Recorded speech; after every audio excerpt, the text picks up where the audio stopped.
All right, it is the Mosley show, and it's a busy Tuesday, and it's been a busy morning trying to get ready for the program and all sorts of breaking news. And want to welcome in our large Cowboys audience. We always go Twitter premium and welcome everybody in that wants to hear about the Cowboys. And want to remind you that Nick Harris, the really excellent young beat writer for the 4-Star Telegram, is going to join me at about 1:30 today. So we'll have a few minutes with Nick, and Nick will have thoughts. He's with his team every single day, spends a lot of time, has watched the defense this year, and I think we'll have a lot of thoughts on this decision today, which I don't know, Kev, if we found since we made the transition, we have a new producer.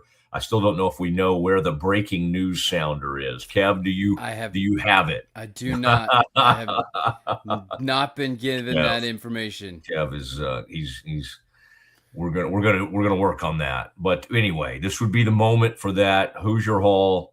It's Kevin Hall. He's always got that Indiana cap turned around backwards. And who you like that? Who I was thinking about. I like nicknames, and so I was thinking about what I wanted to call you. And that's a good one.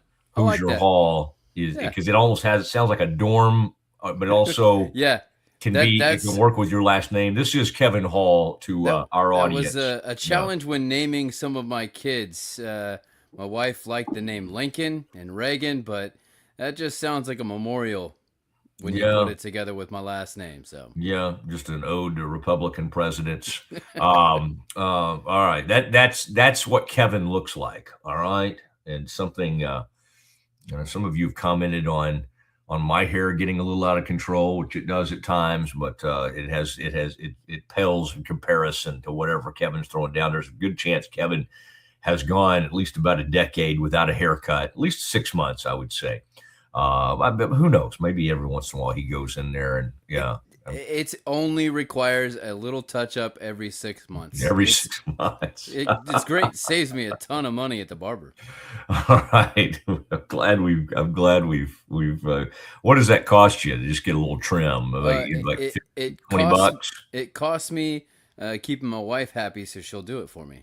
Oh, the wife. The wife takes care of that. My goodness. I have a really nice relationship, which apparently is you turn off your phones in the evenings, and that's something we might all look into. But something my wife learned many, many years ago in this business that can't happen. So mine is never turned off. All right, Kev. Let me deliver the breaking news from earlier today. Matt Eberflus is no longer with the Dallas Cowboys, and Jerry Jones putting out a statement and showing his appreciation for Matt Eberflus. And Jerry has been open recently about, hey, this isn't just about Eberflus. This is about us not getting this right for the past 5 or 6 seasons.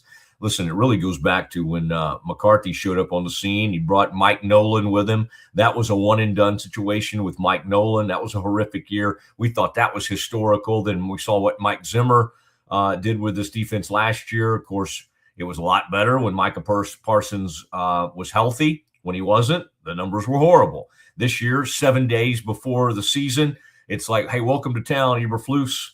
We're going to go ahead and trade your best player, Micah Parsons. And oh, by the way, Trayvon Diggs is just going to kind of wander around this season. And when he's finally ready to play, he might go get injured at home and have some trouble mounting a TV or whatever was brought up in that regard.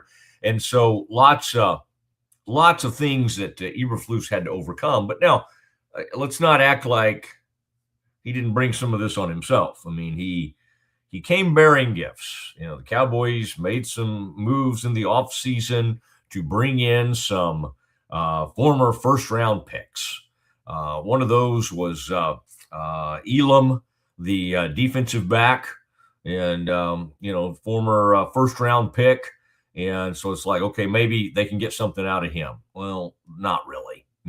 He played okay early on and then really played poorly. And then by the end was just gone. All right. You just looked up and like, wait, anybody remember what happened to Elam? Did he get hurt? Whatever. Is he still on the roster? Whatever happened to him? Okay. There's several stories like that. Okay. And then at some point, you finally had Deron Bland and Trayvon Diggs playing together. You had Kalen Carson out there with them. You had a lot of people coming and going. You had safeties. It took a while to get Malik Hooker ready to go. And then he got out there, and it was a little bit better with him. But what doomed Matt Eberflus? Well, first of all, I mean, the simple answer is 511 points. That'll do the trick every time. 511. That's the most in Cowboys history. All right, just 30 points a game as a defense. That'll get you beat, as they say. And that got them beat a lot this year. And that's how they ended up 8-9-1. And it was an offense that scored around 30 a game, but they really needed to score 34, 35 a game to have a chance. And while they had one flurry of good play in like the middle of the season, and they won 3 straight games, and it was like, oh my gosh, could they get back in the playoff race? And then in the end, they are who we thought they were, and they came back down to earth. And I think that started at a game in Detroit, and they really never got it right from then on. I think they won some meaningless game on Christmas against the Commanders, but that was it. The season had already fallen apart by then, and Eberflus had fallen apart, and it was a drain on everybody. I think the head coach, who was trying to set a culture, constantly found himself in defensive meetings trying to fix that. The players, some of them wanted man coverage, and he was trying to play zone. They really didn't know where they were supposed to line up for any of it, no matter what they were playing. Oh, wait, are we doing cover 2, cover 3? What are we in? Are we supposed to be in zone here? Bottom line is, if you watch this team, they had no clue how to play with coverage. They didn't know where to line up, even when Siobhan Ravel got healthy enough to play. And hopefully he has a nice future with the Cowboys, but he was completely lost. I mean, he didn't even know from a technique standpoint. He would be in position, and then he would put the wrong arm up, or he would let somebody race right past him, or the safety wouldn't come over when the safety was supposed to come over. The team had no clue how to play with leverage. The linebackers were awful. Kenneth Murray comes over. Again, these are former highly thought of players, and it didn't matter who they were lining up, whether it was the rookie, whether it was whether it was bringing in Logan Wilson and forgetting to play him. I mean, they made a trade for a player along the same time when they brought in Quinnen Williams. They make a trade. This has nothing to do. Kenny Clark came over in the Micah Parsons trade. They bring in a decent linebacker from the Cincinnati Bengals. And then one game, literally, Schottenheimer had to go, well, yeah, we'll have to talk about that. We just kind of didn't have a lot of snaps, and we forgot to get him in the game. They didn't even have a rotation in place that could get a linebacker in the game. And, oh, by the way, who is he backing up? A guy that in Kenneth Murray Jr., who had played horribly at a lot of times, not good in run fits, not good in pass coverage, constantly struggling throughout the season, not good at tackling. This team really, I'm trying to think of what they did well on defense. I'll need some time here. I guess there were moments where Digizua and Clark and Quinnen, especially during that 3-game stretch, where they were decent against the run and actually, collapsed the pocket and created some things in the pass rush. One really bad thing for Eberflus is that I think he convinced Jerry and Steven Jones that he could scheme up a pass rush, and that they would be fine without Micah Parsons. I mean, it's like one thing, that's a whole separate issue. It's like, yes, it's not great to take a guy's best defensive player and trade him right before the season. That's not easy to recover from, but they did have all of training camp in the preseason, and Micah was just kind of hanging out there, and he was like napping on the trainer's table over there. So they were ready to get rid of him. It turns out they were really ready to get rid of Trayvon Diggs, but they tried to make that work since they had so much money tied to him. And at the end, there was just a bunch of strange stuff that happened, and he wanted to stay in Washington, and they wanted him to come back with the rest of the team, and he stayed in Washington, and they finally said, enough. enough. We're done.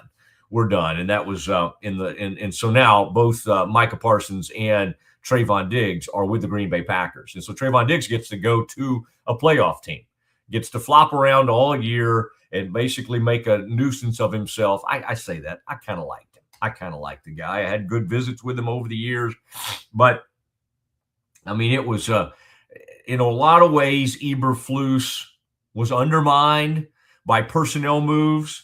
He also undermined himself, though, because even the players that showed up out there just did not seem to have any clue on the back end. The coverage was not good. Then they would say, okay, we're going to do more man coverage. You get in the game, you're like, well, okay, I thought you were going to do more man coverage. And so, then it'd be like, okay, maybe we'll blitz more in this game. They didn't really have a clear picture. And, what happens is this man kind of lost his mojo in the way things ended with the Bears. He gets fired there. And a lot of times you think, well, we'll catch him on the upswing. We'll catch him. He was a good defensive coordinator. He had some good moments with the Colts over the years. And it was good with the Cowboys. When Rod Marinelli and the Monty Kiffin situation, and Monty Kiffin started to kind of fade and was kind of going in toward retirement, even when he was still the so-called defensive coordinator. And then it was Rod Marinelli who took over the play calling. And, honestly, Eberflus did a good job of navigating all that, even though he was the one kind of primarily behind the scenes calling everything and putting everything together. And I think that gave him a really good rapport. And Jerry and Steven had really good memories of Eberflus. Eberflus then had that weird thing happen with the Colts, where he was going to join Josh McDaniels, the old Patriots offensive coordinator. And then McDaniels, as I recall, decided, oops, I don't think I'm going to take that job. Well, they already had the defensive coordinator in Eberflus. And so Frank Reich takes over as the head coach. Mr. Hoosier yourself, jump in if I'm getting any of this wrong. But he was kind of stuck, as I remember, Eberflus in a weird spot, and they kept him as the defensive coordinator. Now, Kev, stay with me for a second here. Kevin does a podcast on all things Indiana sports, including his beloved Indiana Hoosiers and his beloved Indianapolis Colts. The Pacers would have been fun to talk about like last season. This year, the injuries and everything and the trades, they're not much fun to talk about. And, in fact, have won about 5 or 6 games this season. They are fun to talk about when you talk about the potential of the NBA draft. That's it. That's about it. That's about it. And DeBonta and whoever, or Peterson from Kansas and whoever you might want to take in this draft. But Boozer. It's a horrible, from Duke. It's a horrible team this year, although got a really good head coach that we know very well because of his time with the Dallas Mavericks. Now, Eberflus during his time with the Colts. Yeah. Solid. I mean, for the most part. You would think so, but he was kind of a benefactor of Darius Leonard being what he was in his short amount of time. I have heard it said by many players after the fact that Eberflus played favorites and never really got the best out of people that he could have because of that. I think you could look at the track record of any coach that has coached under the Chris Ballard era in the Colts and say, just don't hire him. You got Gannon fired this year, Flus. Sirianni is the only one that's seen success, and even that has been a roller coaster within itself in the Philadelphia community. Frank Reich was done, and so all that to say, Chris Ballard, not sure why he's still around. We don't know. You can check out our thoughts on Carly Ursay's visit with the press on 365 Sports Indiana, because we went off a little bit. It was fun. That's good. That's good. I encourage you to check that out. Kev, I think that Eberflus, his time with the Cowboys, and we had a great visit with him early on, Ed Werder and I, and since we're plugging different podcasts on the Rogue Media Network, I think you mentioned another network. That's okay. I get that confuses me a little bit, but Rogue, I am strictly Rogue Media Network. Yes. And so that is the Doomsday podcast. And Ed Werder had a great relationship with Eberflus, which allowed us to have some some unique conversations with him. And this thing started out with great hope in the way he was going to use his defensive tackles as as he, as how aggressive he was going to be, how he was going to try to keep it simple in some respects. I think it was shocking to me to see, again, no matter who they had back there, how lost this secondary was. And if Eberflus is supposed to have like a great strength, it is he was a former linebackers coach. You mentioned Darius Leonard, and maybe, I mean, if Darius Leonard was playing really well during the Eberflus period, and you're kind of making it sound like maybe he benefited and had to ride Leonard kind of being responsible. I think probably Eberflus should get credit for that too, though, because maybe the two work together. But his reputation, Kevin, was one for being a great linebackers coach. The linebacker play for the Cowboys this year was pitiful. Yeah. Kenneth Murray Jr., a former first-round pick, was brought in. Shamar, the rookie, was probably played more and got exposed. He did not have Overshone, who, if he's not hurt, is generally thought to be a really good linebacker. But again, the linebacker, if you are a great linebackers coach, you should at least be able to put them in decent positions. And this year, the only reason they were decent against the run is because everybody had so much success against the pass with the pass.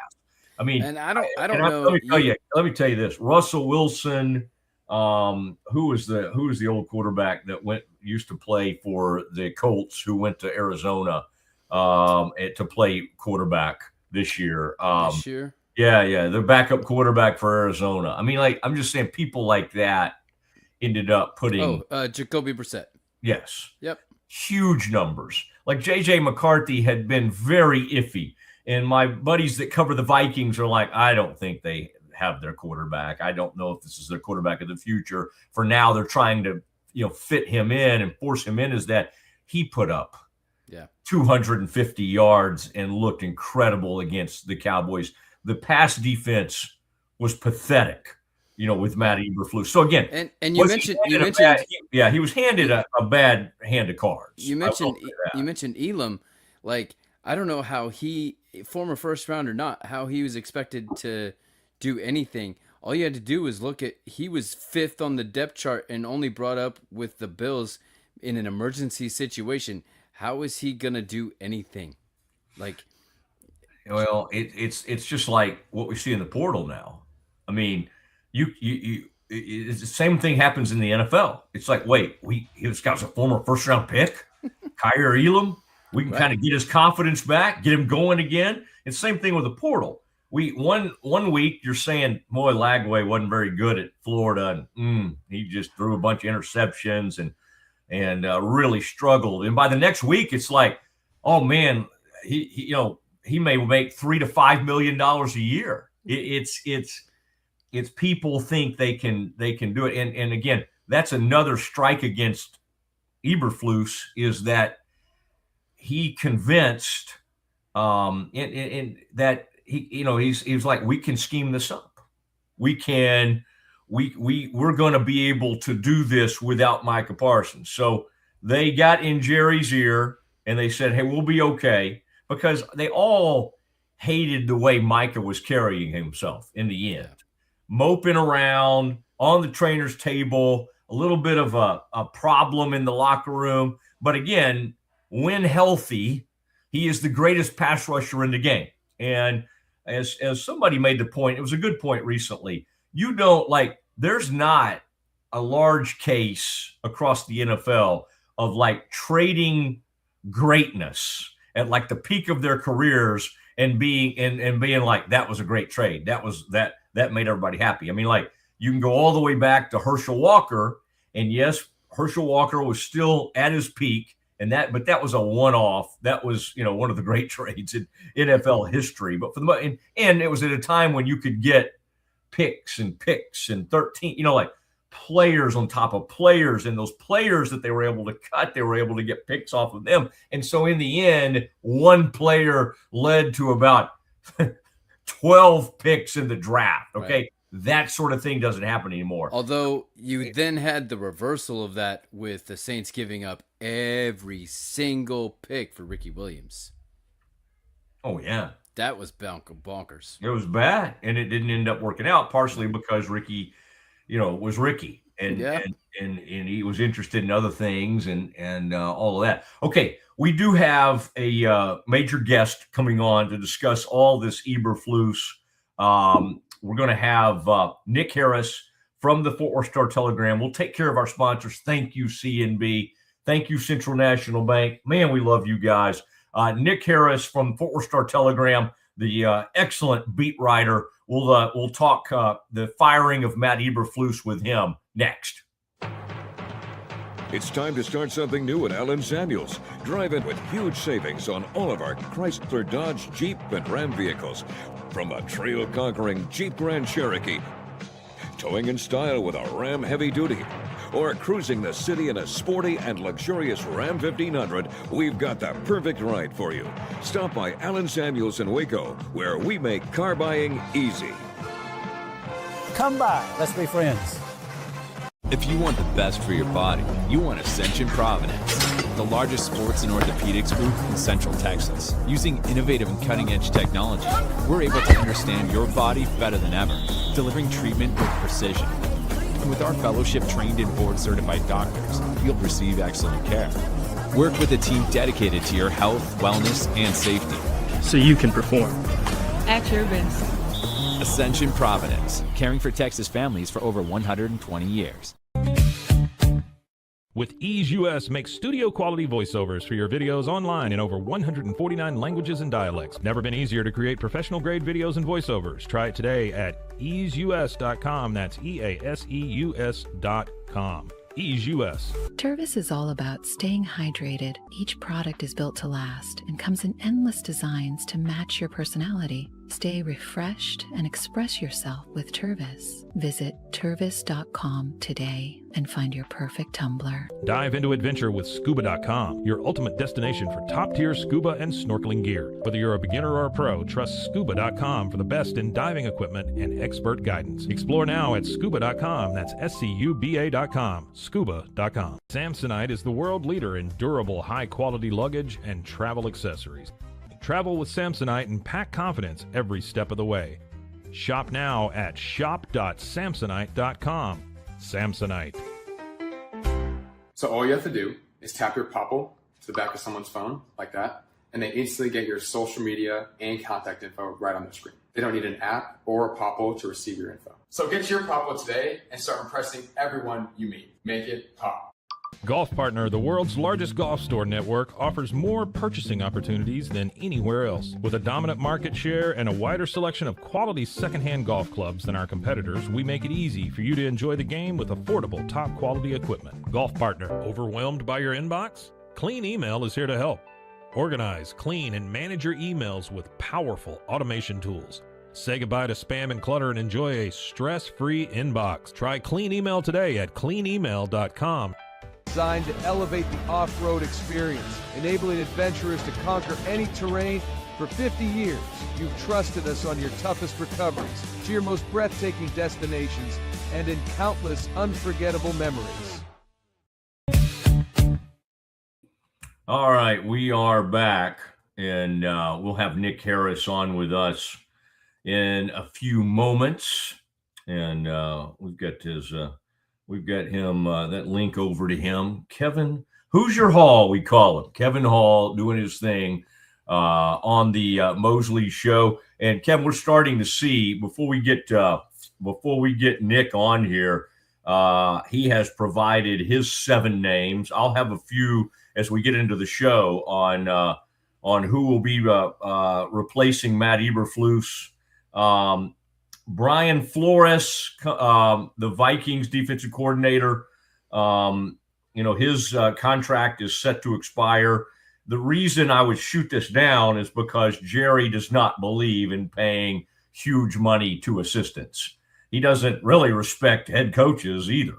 But he'll pay when he has to on a head coach. But I mean, let's not act like Schottenheimer was a little bit of a less expensive alternative. And I believe Jerry, when he looked at what the coach is making at Chicago, Ben Johnson, I mean, I promise you, it just shocked him. $13 million a year, I believe, is what that came down to. Nick Harris joining us now on the Matt Mosley Show, and Nick he's been doing his draft show. I'm sure, Nick, they're already asking you for who to pick at number 12, who the Cowboys should pick at 20 or 21 or wherever they're going to end up. But and you've got the big your podcast you're going to be doing this afternoon, I believe, at about is it 4 Central? Is that right? Yes, sir. And the cross chop, that's the one you do with owning, and there's one more guy on there. Who is that? Give us a little background on that podcast. Yeah, Cross Chop on YouTube. You can come check us out. We're talking all things Cowboys, all things draft now that it's draft season and off season. Today we're going to walk through basically what we're going to talk through right now, Matt. But John Owning of PFF, and then our producer, Caden Gates. He's done great stuff. He's worked for the Cowboys in the past, works for the Mavericks now. A good little crew that I was happy to put together before the season started. All right, and the Eberflus news comes this morning. As you were breaking that and reacting to it, I don't think it comes as a shock. The only bit of surprise is that Jerry, after years of covering Jerry, you know this and I know this, he sometimes likes to let things linger. And people go, well, why would you do this to this person? Or how could you let this person hang out in the wind? Jerry doesn't really view it that way. He kind of likes the ability to let things lie as they are, because he thinks, buys him more time to do whatever he needs to do, whether that's setting up interviews, talk to people, all of that. Nick, this happens pretty quickly by Jerry's standards. Did the timing of this surprise you at all? And what do you read into Jerry and the Cowboys, and hopefully Brian Schottenheimer making an efficient and quick move here to go ahead and move on from Matt Eberflus?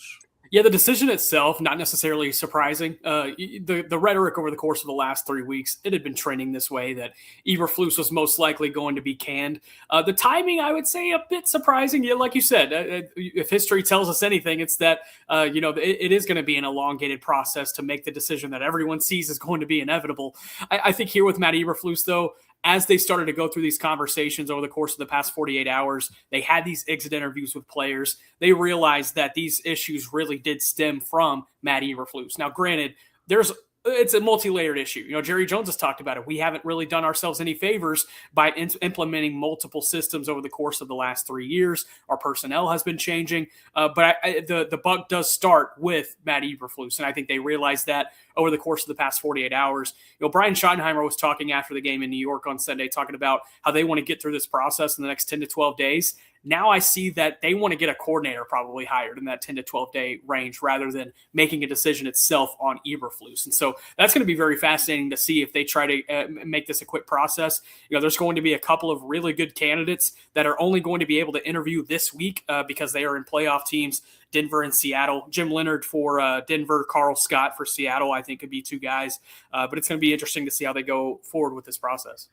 Okay, I think, and we'll talk about Brian Flores, but since you brought up Leonard immediately, the Broncos defensive pass game coordinator, I believe he's assistant head coach there, had an interesting, I remember a lot of people thought he should have gotten the Wisconsin job. He'd been the interim coach there and been a defensive coordinator, and then was beloved there, obviously, and then has that NFL playing career. I mean, there's a lot of boxes he checks. I would say not, Jerry seems to love the former NFL head coach.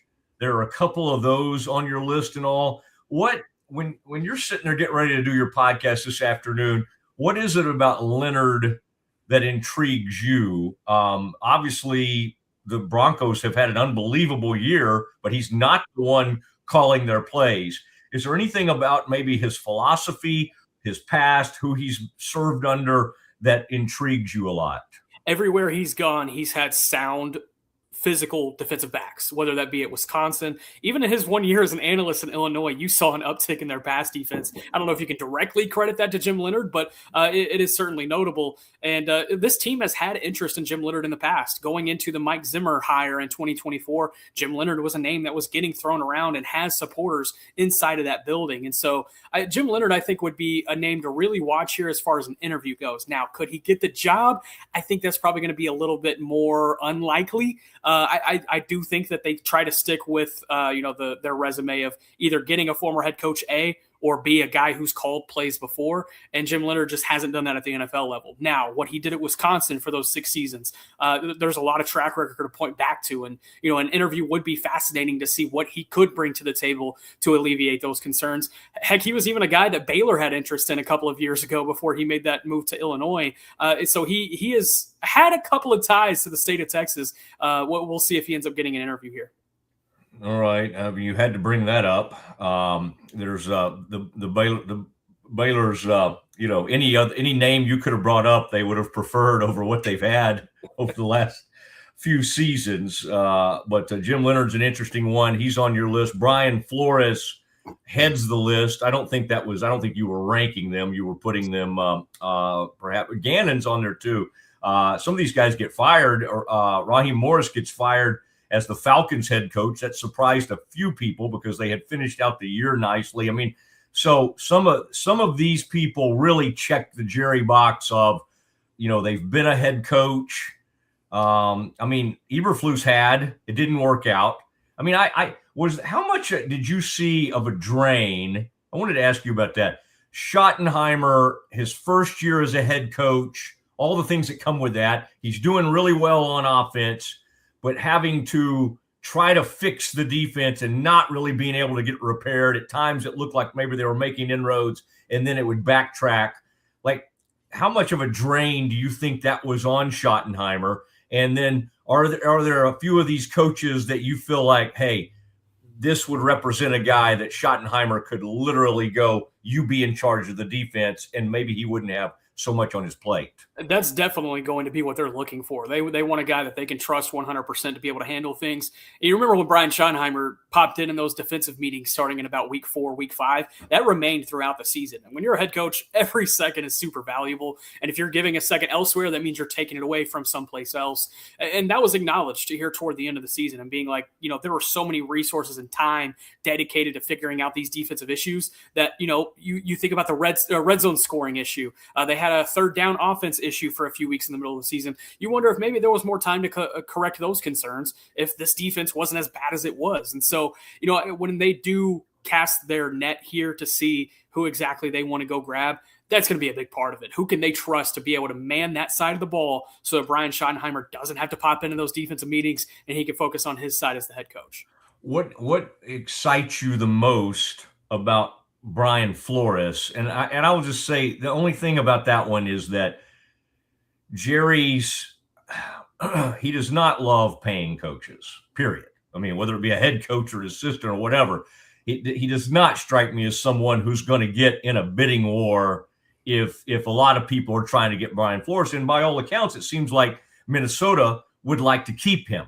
I don't know if Brian Flores is going to be a huge candidate to be a head coach based on the fact that he's suing the league and there's some ill will around the league with Brian Flores. What I don't know if that includes Jerry, a man who, by the way, has threatened Goodell and wanted Goodell fired. So Jerry sued the league.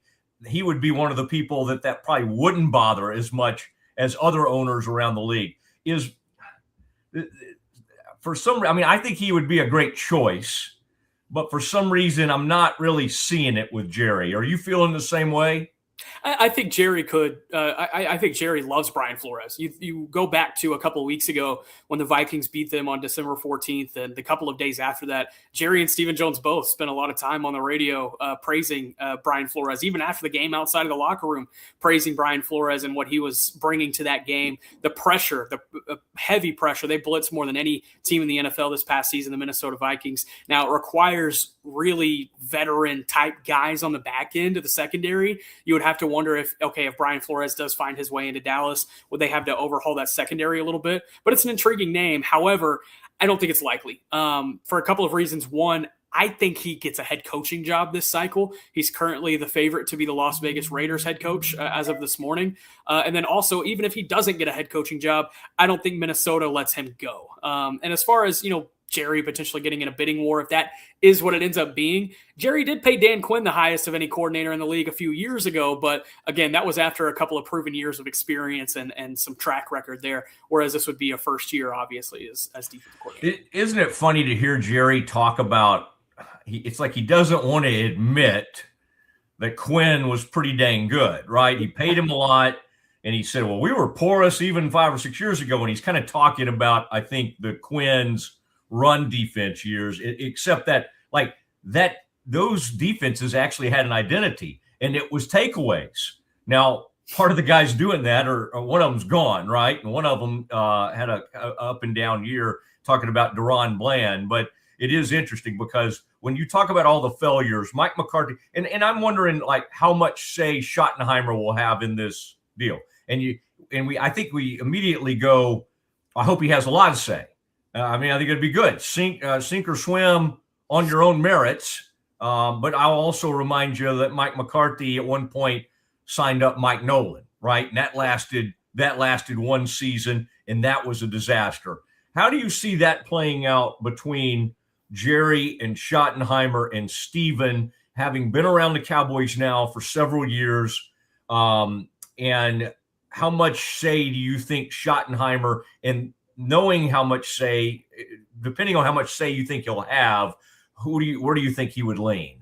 Yeah, I have it on good faith that Brian Schottenheimer will have a heavy say in this next hire. He'll be just as much of the process as guys like Jerry Jones, Stephen Jones, or even Will McClay will have. He is a voice at that table this time around. Now, is that to say that he wasn't this past time when they hired Matt Eberflus? Yes and no. It's kind of a situation where it's like, okay, here's your dream job, but you got to hire this guy too. And you're like, all right, I don't care who that guy is. So it's, with Brian Schottenheimer, that was probably the situation he found himself in last year. Whereas this time around, he'll be able to help lead that search. He'll be able to cast that wide net, and he'll be able to sit at that table and be like, look, I think this is the type of guy we need, both from a culture standpoint, scheme standpoint, and from an adversity standpoint. When adversity hit Matt Eberflus this year, he did not respond. And Brian Schottenheimer and the culture that he's built over the course of the last year, he's going to want a guy that can kind of bounce back in those types of situations. And I think there's going to be some really good candidates. I think this is a good cycle to be in the market. I think they can land on the right guy with the right process. All right. And where do you see the Cowboys now moving in free agency, knowing they have some room in past years? They've been in trouble money-wise and all that kind of stuff, and so they haven't done as much. They have some money with the whole Micah Parsons and other things. They have some room to maneuver. Everything right now seems to be you've got to get help on defense, although the Pickens thing looms.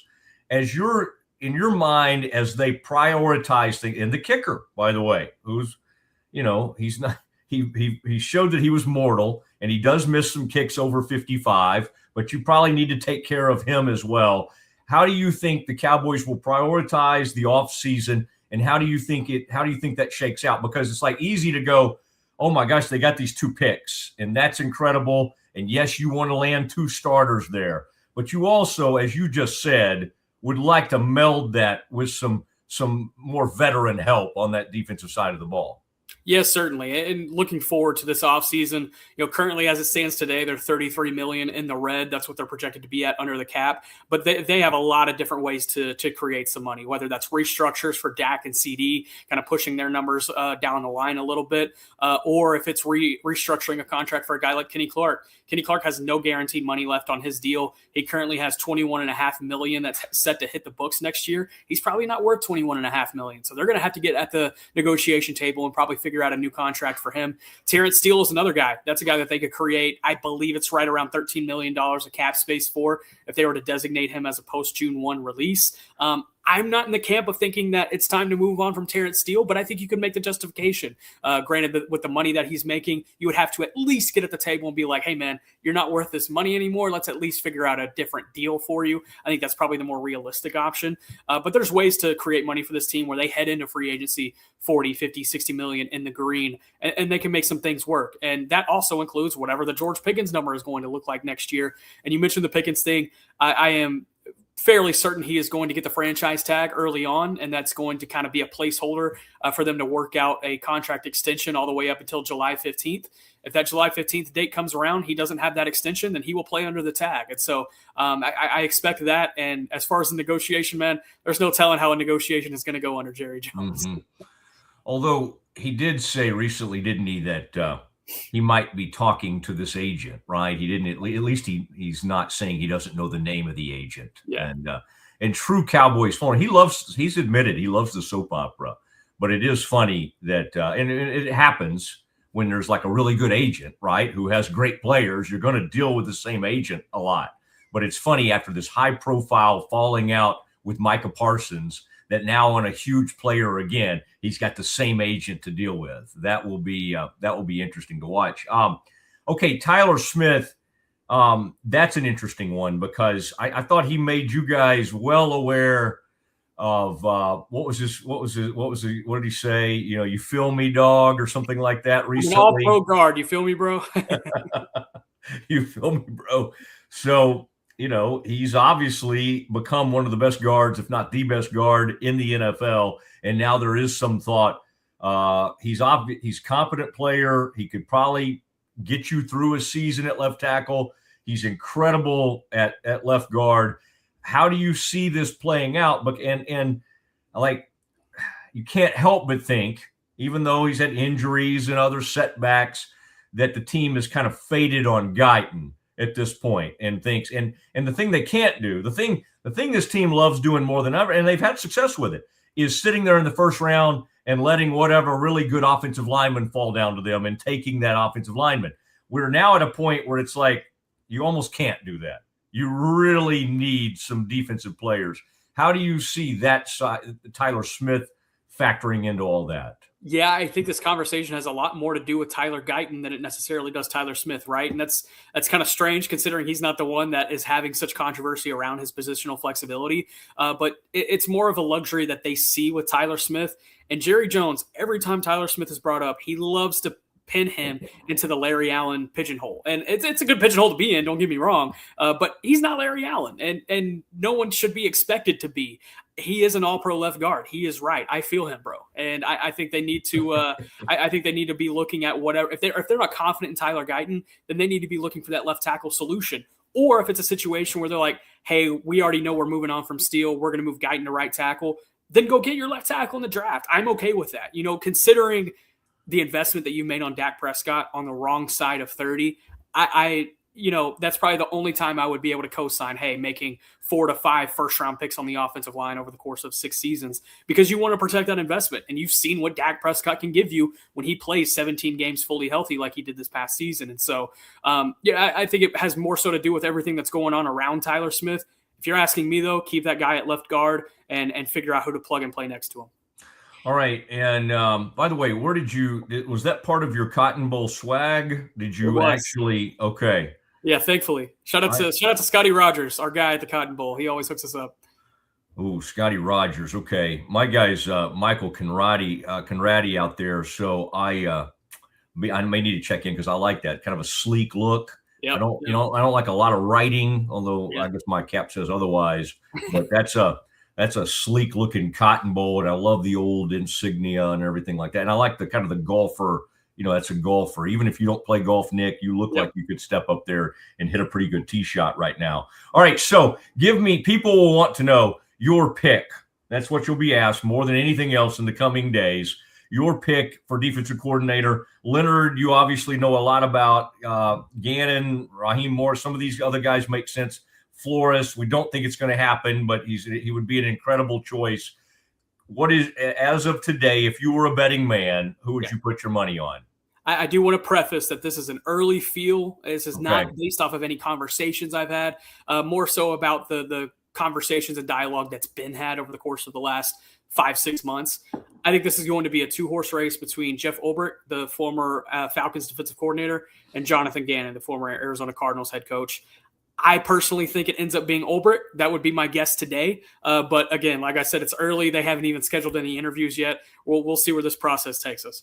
All right, Ulbrich, the guy that was the interim coach for the Jets, right? And I want to make sure I've got this right. Was he the one that had a family member pull some prank during the draft? Was that Ulbrich? Okay. Yeah, it was his son, I believe, who had Shador Sanders' number and called him to say he was drafted. Yeah, bad moment. I think he got fined for that, like $300,000 or something crazy. It was wild. Yeah. But as Jerry says, Jerry would refer to that as back when it came to Pac-Man back in the day, we were like, what's Pac-Man? What was he doing in this fight? What was going on? And Jerry said he was just jiving. He was just jiving a little bit. That sounds like something Jerry would say. All right, so we got that. And then any other big – you mentioned the Terrence Steele.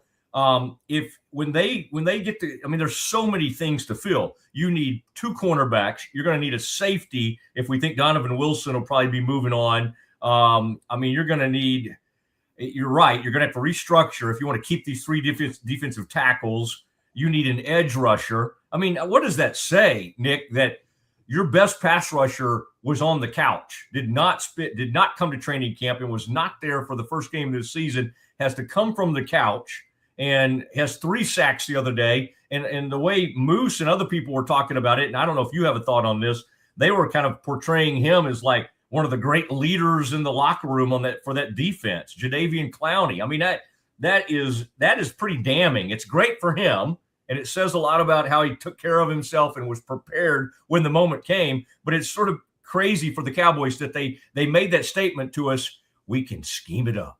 We can scheme it up. We can scheme up the pass rush without Micah Parsons. It's pretty damning, right? And Jadeveon Clowney leading the team in sacks by a healthy margin, like you said, after coming off the couch. I think he missed the first 3 games it was. That's bad at the end of the day. Now, Jadeveon Clowney, he has been a locker room guy for them, specifically since they were eliminated from playoff contention. Because when that happened, huge air was sucked out of the room. Jadeveon Clowney was one of the guys who stood up and said, hey, we have a job to do. We have 17 games to play. There are people who around the world who would kill to be in our position. We have to be professionals at the end of the day and go finish strong. He did that. And, this team didn't necessarily do so, lost 4 of their last 5. But Jadeveon Clowney is a veteran presence that they definitely want to keep around. We'll see if the price point works for both sides. And then Donovan Ezeraku, I think, is a guy to build upon too. Yes, he only had 2 sacks in his rookie season, but his run game ability was on display. I think he's going to be a fantastic pass rusher for this team under the right system. All right, Nick. Really good stuff. Always love catching up with you, especially in the press box. I don't know what we're going to do now. I guess I'll have to come out there to the facility. The Cross Chop podcast with Nick and Caden Gates and John Owning. John used to do some stuff for the morning news when I was still writing for them and really admire his work. So that commences at 4 p.m. and that'll continue, the Cross Chop. And then, of course, earlier today, you were doing your draft stuff, the draft show. So lots going on. You're going to have a lot on your plate. I mean, think about it, Nick. We spent at least I spent my young life thinking, I want to be on the radio. And then I got that dream. And now it's like we're all on YouTube. Right. We started late. That's right. Let's go be on YouTube. Hey, I appreciate it. Just let me know. I might need Scotty Rogers' number or somebody. Yes. I've got to get one of those hats. I like that. It's a good look.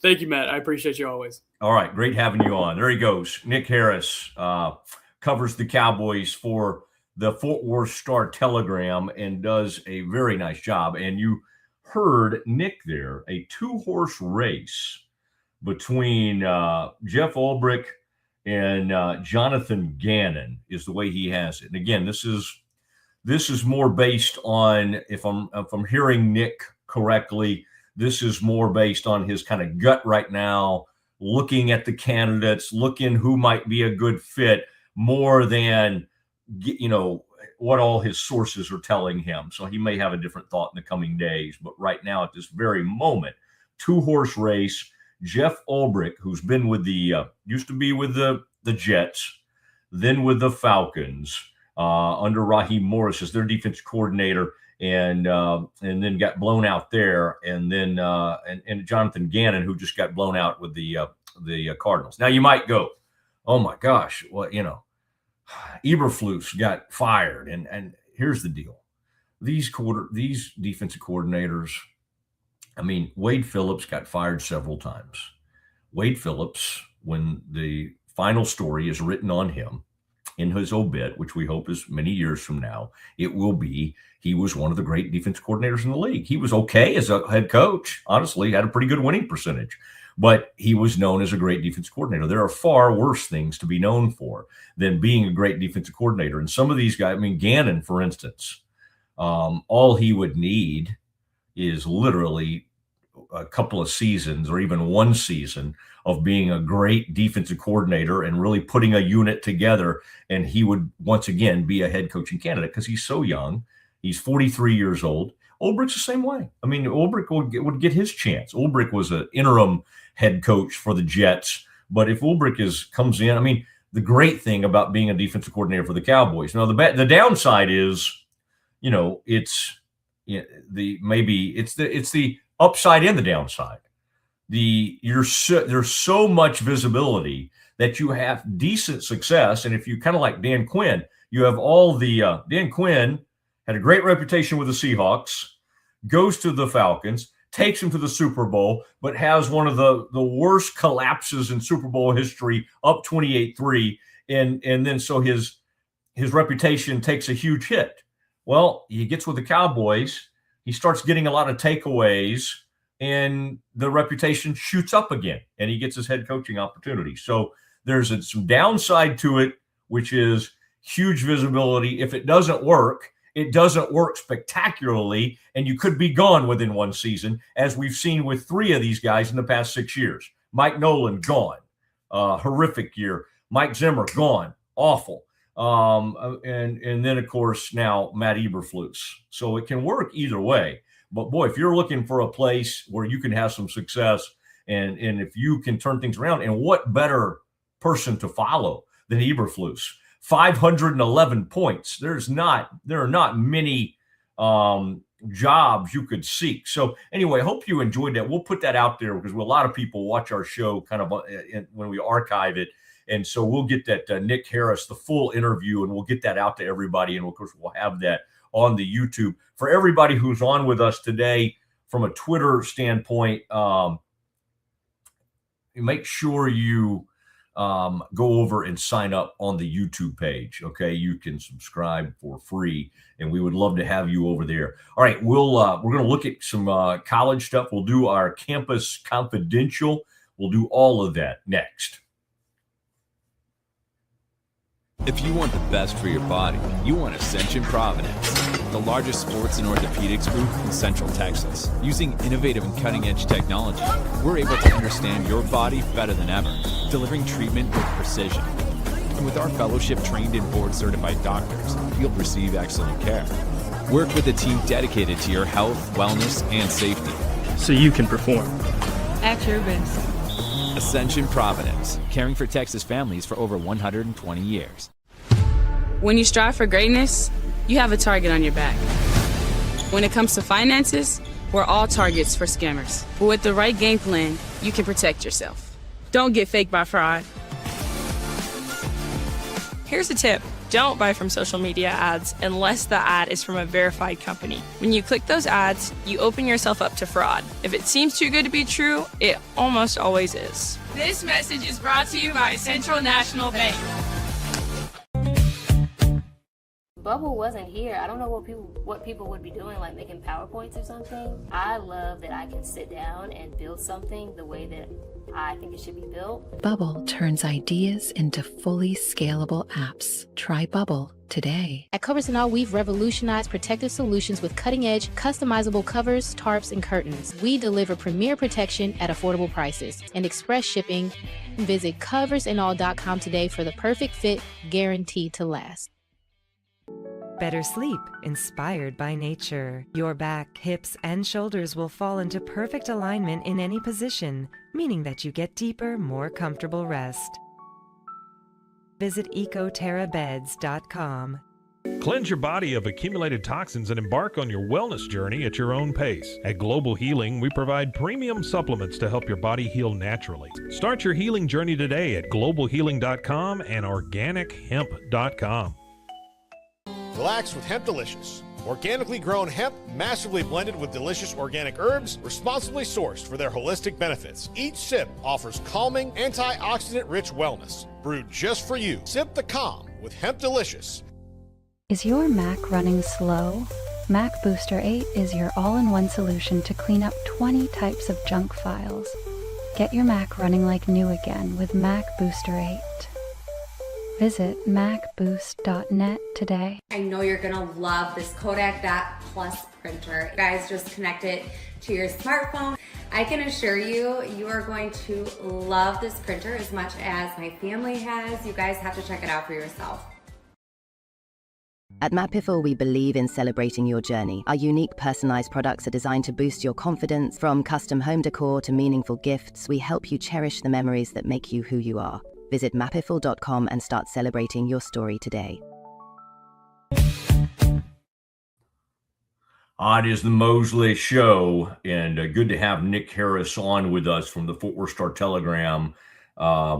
And appreciate our Twitter premium audience. I knew today was going to be a big day, and appreciate Kevin for making sure we have that Twitter up and running, because we have a large audience that comes in there. It's good to have Nick on today, beat writer for the Star-Telegram.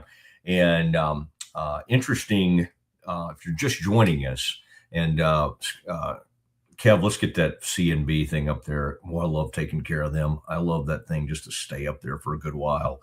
Central National Bank, our presenting sponsor, and of course, Schmaltz's and Sherry Johnson, Siegmund James, the incredible law firm, and then something exciting and new to tell you about today. We talk about the Brazos Landing, Schmaltz's Sandwich Shop, and we just have so many great partners, and appreciate Ascension Providence. In fact, I believe Kevin Scotty is sending you over one of his final interviews he did with one of the Ascension Providence doctors, and we're excited. It's been a great partnership, and so we're extremely appreciative of that partnership with Ascension Providence. So great to have all of that. And what Nick Harris told us was that we have a 2-horse race right now, in his opinion, with Jeff Ulbrich and Jonathan Gannon to be the Cowboys defensive coordinator. So good stuff from Nick on a lot of different fronts, and where he thinks and how he thinks the Cowboys will prioritize their off season. And so we'll have that whole interview set up for you as we react to the Cowboys firing of Matt Eberflus. It had to happen. They gave up 511 points. Wasn't totally fair. Life's not totally fair. They traded 7 days before the season. They trade Micah Parsons, Trayvon Diggs, Deron Bland were not available for portions of the season, large portions in some cases. Siobhan Ravel didn't come back till later in the season. Overshown, the linebacker, did not come back till much later in the season. So it was a patchwork unit. It was tried to be reinforced when the Cowboys traded Quinnen Williams and from the Jets. And Quinnen Williams came in and fortified the defensive tackle room. And, of course, the defensive line looked better for about a 3-week span. And then they went back to not rushing the passer and giving up huge yardage against teams such as whether it be the Cardinals or the Vikings or some such. And Jacoby Brissett's, the Russell Wilsons, the J.J. McCarthy's of the world didn't matter. It didn't matter. They were going to put up enormous yardage against the Cowboys. Herbert, again, whether they were great players or players that were well past their prime, like Russell Wilson. Russell Wilson went out there and put something like 400 on them. Literally threw for like 400 yards against this defense. It was pitiful, and somebody had to pay, and so it was quick. And the Cowboys, unlike what they usually do, where they drag these things out, and you know it's going to happen, but everybody waits and waits for it to happen. They were efficient about it, and they got it done. And part of the reason might be, go ahead and let him know And then, as we talked about with Nick Harris, some of these teams that aren't playing during the wild card are available to or are out, like the Minnesota Vikings. Flores, his contract, he'll be out of his contract in the coming days. And so the Cowboys could talk to Brian Flores. But as Nick Harris told us, Jeff Ulbrich and Jonathan Gannon appear to be in his opinion at least, the leaders in the clubhouse as we talk about the Cowboys and the firing of Matt Eberflus. I mean, again, there was not one single moment this season where you're like, okay, this has to stop. This has to end. It was just week after week. And even when they played well on offense and they tied the Packers in that game earlier in the season, I mean, they still, to even get the tie, it had to be, 30-30 or 34-34. I mean, it had to score quite a few points to even get the tie. Cowboys scored this year around 30 points a game, but they gave up 30 points a game. It's a losing proposition, and it was an embarrassing amount of points, 511. They would have been the worst on every facet of this defense if teams had have tried to run the ball more on them. They weren't particularly great against the run. It's just that teams had so much success against the pass, and then quarterbacks that were actually mobile could run on them. Where have we seen this before? Oh, that's right, my alma mater, Baylor, which could not stop the running quarterback this year. It was extremely frustrating. Matt Eberflus, probably, what is his future now? Well, may be able to take the year off and just just have a really nice thing. If he wants to coach again, I would imagine somebody out there would bring him in either as a consultant or a linebackers coach or something like that. Because again, did he forget how to coach? Well, a little bit. Is there still some knowledge there? Absolutely. If he wants to coach again, he'll have that opportunity. I just think probably for now, it went so poorly with the Bears and so poorly with the Cowboys. It seems like a long shot that somebody would hire him to be a defensive coordinator, especially in this cycle. Now, there are some, again, all these head coaches being fired: Raheem Morris, Ulbrich, the Jonathan Gannon getting fired by the Cardinals. You have a lot of interesting candidates that are out there now who could possibly, and again, as Quinnen Williams said, the players failed this coach too. Let's not let the players and even Jerry and the personnel folks, let's not let anybody off the hook here. All right. It was a group, it was a collective effort. And if you're in the NFL, and if you line up at safety or cornerback, at some point you got to make a play. At some point you got to rush the quarterback. Kudos to Jadeveon Clowney, but you should probably not, as a defense, from a personnel standpoint. And again, this is on Jerry Jones. Yes, great signing, great to go get Jadeveon Clowney, but how bad is that a guy that comes in off the street after 3 games becomes your leading pass rusher?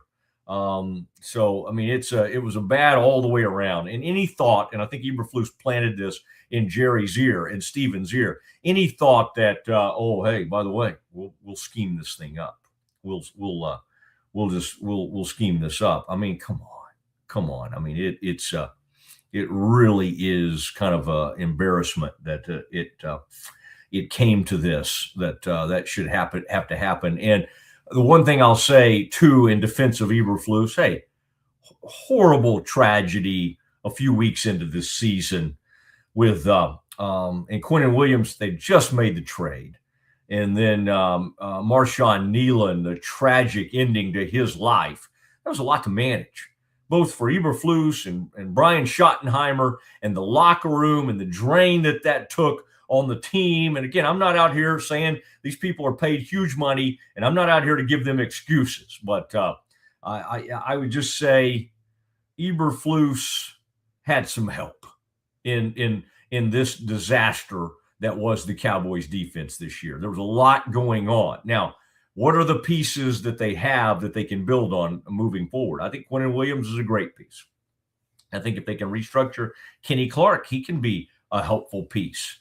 I think they're going to have to restructure Osa Odighizuwa's contract. I think they'll look at Kenny Clark's. I think they may get a little creative with Quinnen's. I mean, it's not feasible to have 3 defensive tackles making $20 million or more. I mean, it It doesn't add up. So I think that needs to be looked at. It needs to be addressed. And the Cowboys, as we sit here before they've even done any restructuring, I mean, every year they'll restructure CD. They may restructure Dak. They're always trying to free up money. $33 million is what Nick said that they have to work with in free agency. Okay. Now, part of that needs to go with how do you re-sign Pickens? And so the first move they'll make is to slap the franchise tag on him. That's not anything.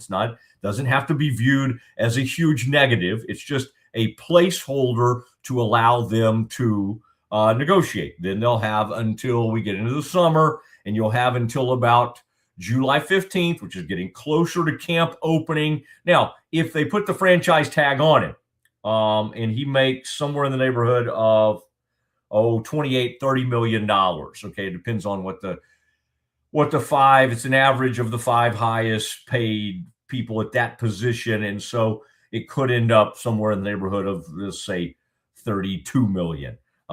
It's great. It's great money. Okay, we'd all take it, but it's only for one season. It's not. This is a guy who will be next year age 25. He's in the prime of his career, and so his preference would be have a nice long-term career.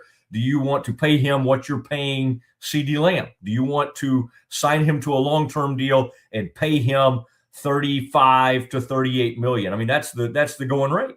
That's the going rate. His agent, Dave Mulligetta, who also was Miles, was Parsons' agent. He's gonna want somewhere in the neighborhood of $40 to $45 million a year. And you go, oh my God, what? That's it. I mean, that's what. I mean, look at what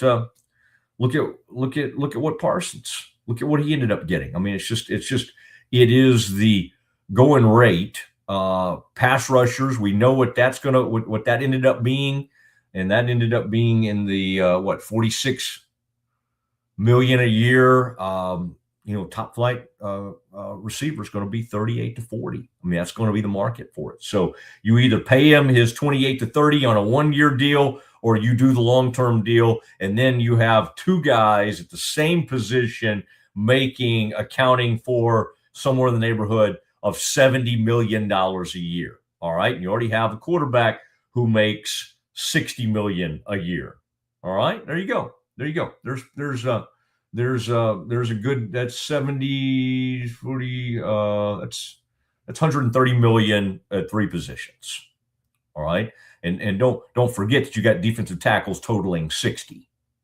Wow. All right. So real quick, you get six positions that are at about 190 to 200 million right there. That's just six positions on your team. Does that sound like something manageable? Not really. Have other teams paid huge at receiver? Yeah, they've done it. I mean, the Bengals have done it. The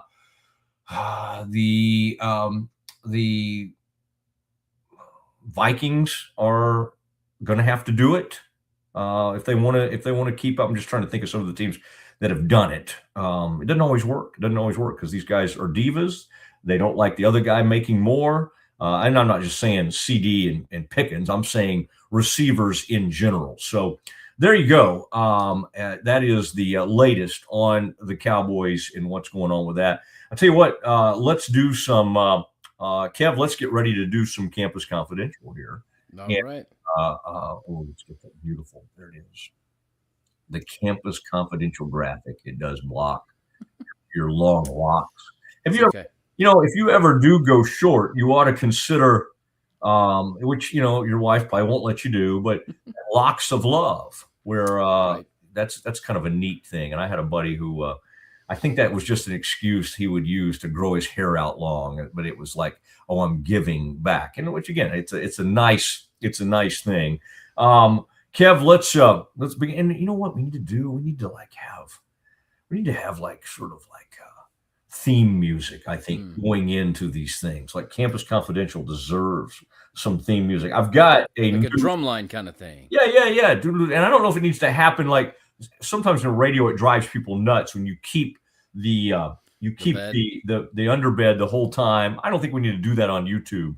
but I do think like a drum line coming into it would be nice. Yeah. Kevin, I don't even know if you're a big music guy, but just by looking at your hair, I think you would be. And people would immediately think that you were into the 80s hair bands just because of the way I've played guitar for 25 years. How's that?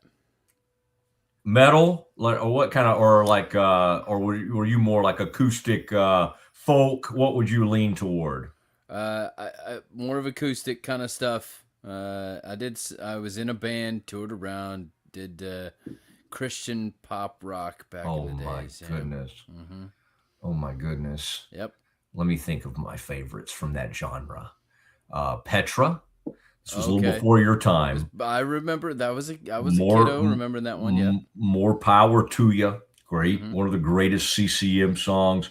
Yep. There was a band called Striper, I believe. It was a Christian band that was pretty hard. Yep. That was the hardest of the Christian rock bands. And then, boy, you got past that, you didn't have much else. Everything else was more poppy. Stephen Curtis and Wayne. Right. You didn't have a lot of bands. Right. We were in the more of the Building 429, 10th Avenue North, that kind of era and genre, if you're familiar with them. I thought you were giving me an area code or something. I thought you were giving me an address. Well, 10th Avenue North is named after an exit in Florida in the West Palm area. So we got Baylor ties to some of these bands. The Dave Crowder band, he was an old Baylor guy. During my time, on eBay, I bought an old Mac that used to run David Crowder's loops. I bought it from their drummer off eBay back in the early 2000s. There you go. That was and if you look at him now, the latest picture I saw of him, huge beard, almost like a Duck Dynasty level beard. Going for Dave Crowder. But Dave had a good. We produced a few. Robbie C was a member of my fraternity, a younger guy that ended up having a little CCM career. But all right, it is and Sean somebody. Sean was he was good. He was good, but he came from Baylor. All right, that's a good description of him. Sean somebody. Let's do some Campus Confidential. All right, I got people live for this. Oh yeah, I've got 4 for you today. Oh, and I want you to. This is where I think this will be good. In our early days, I just coach you through things on the air. Love it. I Portal. You cannot do enough Portal. Just lean so hard into the Portal right now because it is what people are dying to have. And so I would say, all right, before each show, we go take a peek at whatever Grayson Grunhafer, who was on with us yesterday, has. All of that's great. I love that you brought up Baylor women's basketball. In fact, I reached out to Nikki today just to tell her how awesome of a win I thought that was in Ames, Iowa. That was big. Right now, the men's program. Oh, and just a programming note, by the way, and Kevin or Zach are going to be helping me execute this today. Probably you, Kev. Yep. But Scott Drew, I'm going to tape with Scott a little bit later today, and so we'll have Scott on tomorrow. I got to figure out how I want to do that, Kev, because, of course, if he tells us something newsy, I'm going to throw that out on my Twitter. All right. I'm not going to wait. Right. We're going to hold that till tomorrow. No. But if come on. If you get a wild hair, if you get a wild hair and he says something, if we decide there's something we really like today, let's just use it as a tease for tomorrow's interview. Yeah. Since I'm trying to give you extra work. That's all right. Since I'm already asking you to stay late today. Because Kevin, for people that don't know, that you start at you have a show that starts at 8, which means you're probably up at about 6. That's correct. And then I'm texting you at least until midnight. So I don't know when Kevin sleeps. And my other job, we raise and train puppies, and so we had a mother have puppies last night. Oh my goodness! So we didn't get to bed until 45 minutes before I had to wake up. Well, you haven't been you should be punchier than you are. You actually, I think you strike me as a guy who's had some experience with sleep deprivation. So I think that you're uniquely prepared for this. All right, let's do a little here we go. Confidential and let's dig in both Baylor and across all of college football. And by the way, you already did this yesterday. I love that you brought up, you can get off of football, hoops, anything is fair game. for Campus Confidential. All right, what do you have for us? All right. Speaking of hoops, what do you think of Kelvin Sampson now trying to be the voice of reason in college basketball? Have you heard about this? What has he? I mean, there are so many voices of reason that it's become a little bit much for me. And so I kind of, if somebody says, hey, so-and-so made some great points, I'll go back and take a peek at what they said. I, in general, am a huge Kelvin Sampson guy. And so I'm usually buying whatever he's selling. But go ahead and walk me through it. What is Kelvin saying? It just seems incredibly ironic to me that Kelvin Sampson is now the one asking for certain regulations with the transfer portal and NIL. Oh, because Kelvin used to Sampson. Used to cheat, yes. And nobody he brought down 2 programs single-handedly. Although some of the calls and whatever he was doing at OU, I can't even remember what he was doing at Indiana. That may have been more illegal phone calls or something. In today's world, some of that looks like nothing. But in that world, he was cheating. What we didn't realize is, and I'm glad he got another opportunity, what we didn't realize, I think we kind of thought he was a cheater at that point, right? And Bruce Pearl and Calipari, and there were a lot of cheating going on. I think we now think of Kelvin Sampson as one of the greatest college basketball coaches of all time. At least I do. I do. You may have some negative thoughts toward him because of the whole Indiana thing. But what is Kelvin? I get it. The irony of some of these guys, like Pitino, coming out, we want guidelines, we want guardrails. And these guys, when there were guardrails and where there were clear lines, they were violating those. I think you are well within your rights to point that out. And believe me, I've pointed that out as well. All right. That was where I was headed with it. I just wanted to get your take and your thoughts of, certain coaches being now upset that other people are allowed to catch up with the things that they've always been doing. Yes, but let me ask you this. Did Kelvin, is there any specific thing he shared that you can share with us? Or are you're just doing this in general? That was in general. Okay. I saw somebody else talking about I saw Dan Dockich talking about it, and I'm not a huge Dan Dockich fan. He's a big Indianapolis guy. As of late, he's been nailing it with the Colts and Carly Ursay. He just does it in such a demeaning, awful way that, I think he's a Neanderthal. He strikes me as a grumpy old man of an old age. Bitter. Extremely bitter. His only claim to fame that he's been living off his entire career is the one night he shut down Michael Jordan defensively in college. Yeah, and I need to look at film to actually see if that's true or not. And he did coach. He was a coach, and he played for. Did he play for night and coach for night? Yep. Dan Dockich, okay. Yep. Wait. And he was the coach after Kelvin Sampson, ironically, I believe. Okay. All right. What else do you have, sir? Trinidad Chambliss should be considered with Mendoza and Dante Moore and Ty Simpson in that tier, or is he just another recency bias like Jamarcus Russell? You didn't. You had to bring up like the biggest bust in NFL history. Well, I'm giving you 2 edges here. I think you're right to bring up. That's a tough one to bring up. But when all we have is one season, and the other body of work was at Ferris State, where the level of competition was so far down. That said, he's one game. I feel like I keep coming back to this with you because you asked a question yesterday that led me down the same path. Yep. He's literally about to play for a chance to play in the national title game. Yep. He's been unbelievable this year. Let's not forget that they started the season. Austin Simmons was supposed to be the starting quarterback for Ole Miss. Trinidad Chambliss steps in, and he's just been phenomenal. And he was great. Think about that. He comes from Ferris State. He, by all by all measures, he comes from kind of just a nothing background.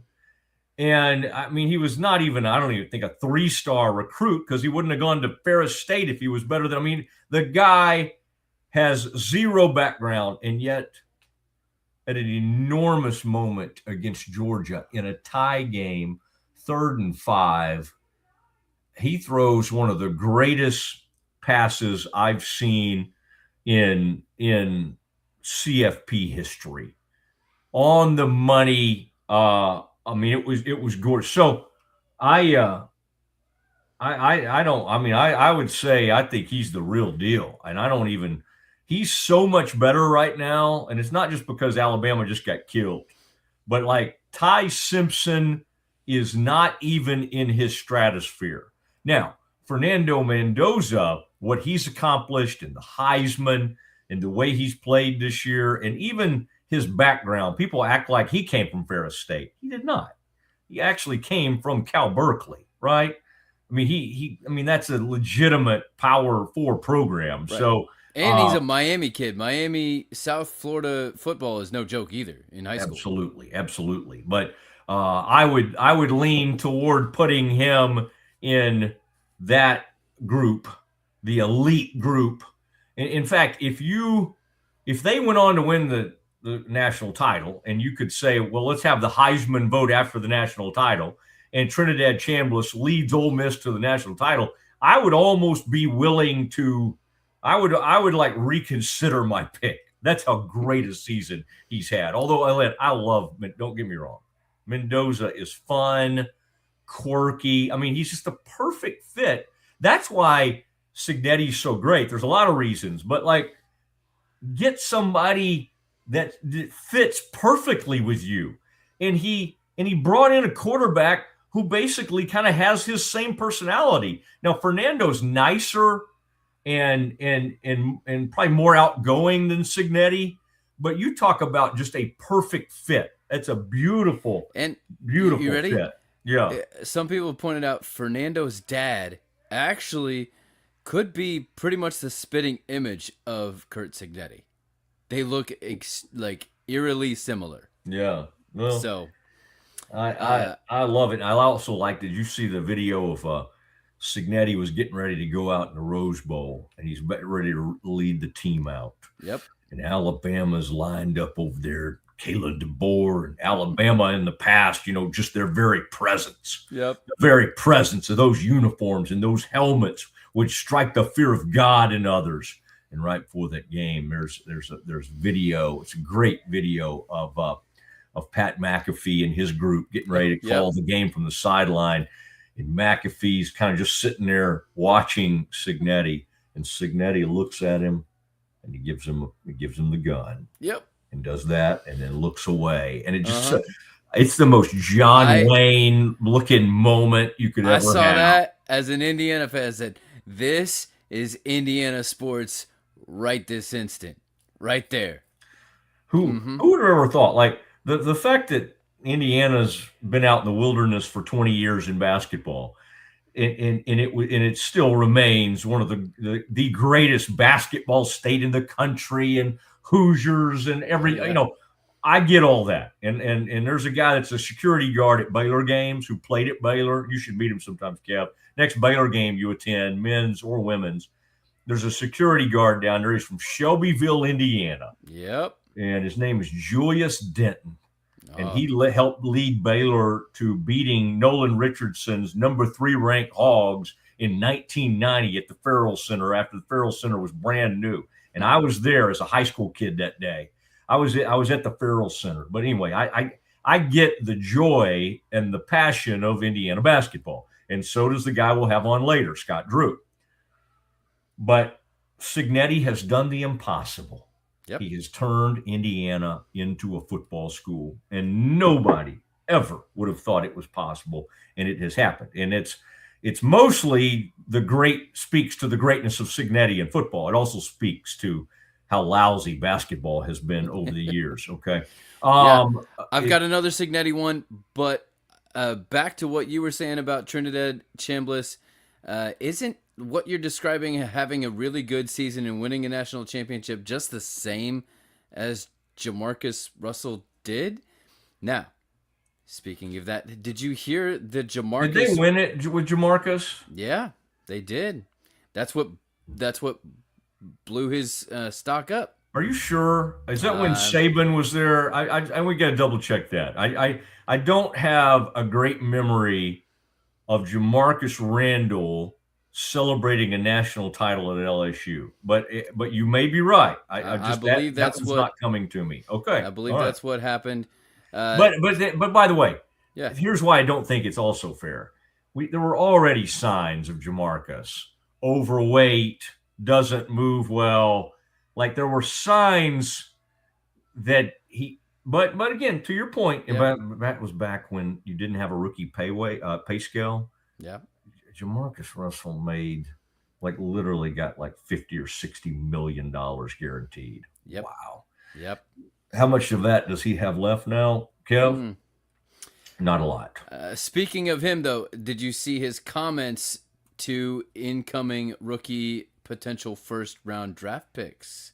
What are your thoughts on that? Did you see this on TMZ Sports? Who said what? Jamarcus Russell. I cannot believe we're spending this much time talking about Jamarcus. But yeah. This is another irony opportunity. He said, keep your head down, do your work, be humble, and do your job that you're brought in to do. Okay. How do you feel about that coming from Jamarcus Russell?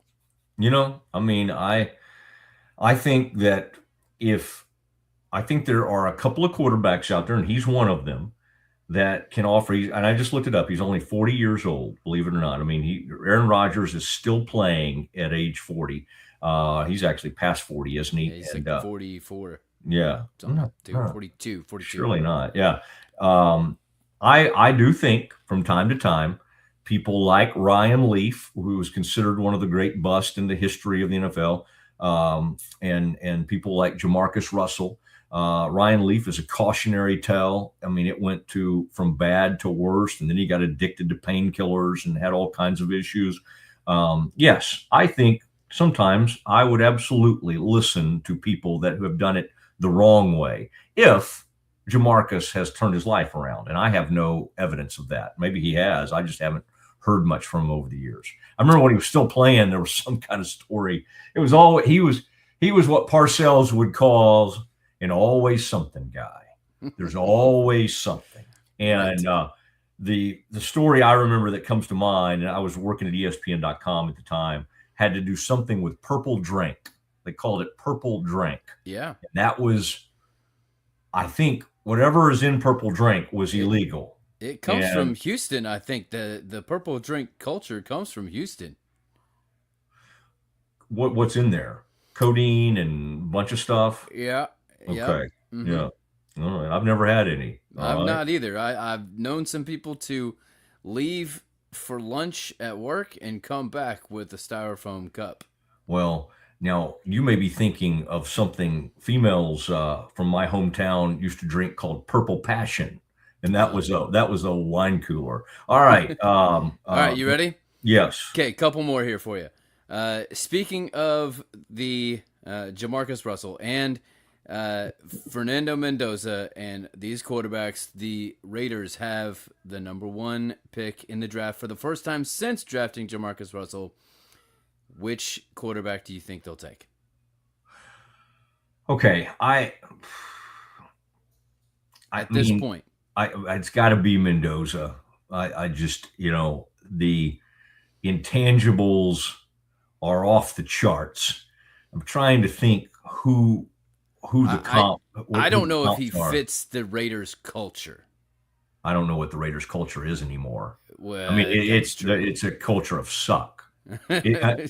Seriously, they used to have a mystique and the Raiders way, but that all flowed from Al Davis, and Mark Davis is just kind of a weird cat, and they don't know who to hire or so the only person that can instill any culture right now would be Tom Brady, and he's off trying to call games every weekend, but he is kind of the face of the thing. And if anybody has a chance of trying to bring back the mystique, by the way, that leads to one more thing. Sometimes there'll be offshoots and things confidential. Love it.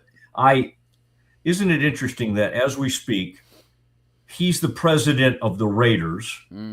Troy Aikman's trying to help he's a consulting with the Dolphins to hire a GM. And now Matt Ryan is trying to see if there's a way he could be like the president of football operations with the Falcons, and then still do his studio job with CBS each week. I mean, it's kind of a joke. Past even like the obvious sort of the problems that it could cause when Tom Brady's going to talk to the opposing coaches of teams his Raiders are going to play, the conflict of interest that it can cause. It also is just kind of like weird. It's just like, is it not enough to pay you guys $20 million a year as to be game analyst, that you also have a whole nother job that you're probably, Tom Brady, to do that gig, you don't think they're paying him, $8 to $10 million, maybe more? It's it really is bad because there are other people who pour themselves in. It's like Jordan. Jordan used to be, Jordan's going to be the part owner or the president or whatever, and he didn't even live there and barely ever showed up. He was a horrible executive. Yeah. It really is kind of an embarrassment. This brings up the two games that the Colts have played Houston.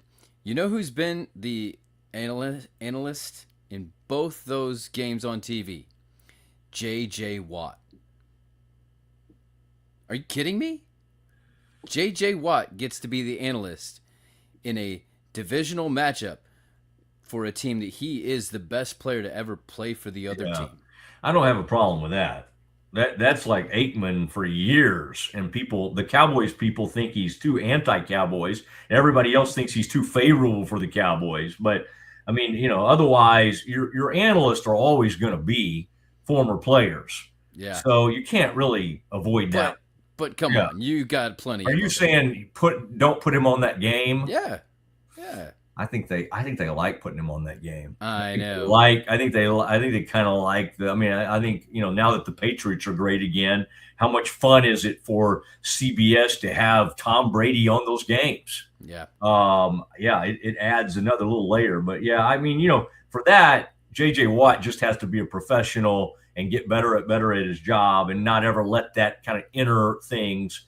There's a reason Michael Strahan is in the studio and not at those games. The other day, they were doing something, and he always is talking about the Giants and still obviously shows favoritism toward the Giants on the air, and they almost play it for laughs, which in a studio show is okay. I don't think that's that big of a deal.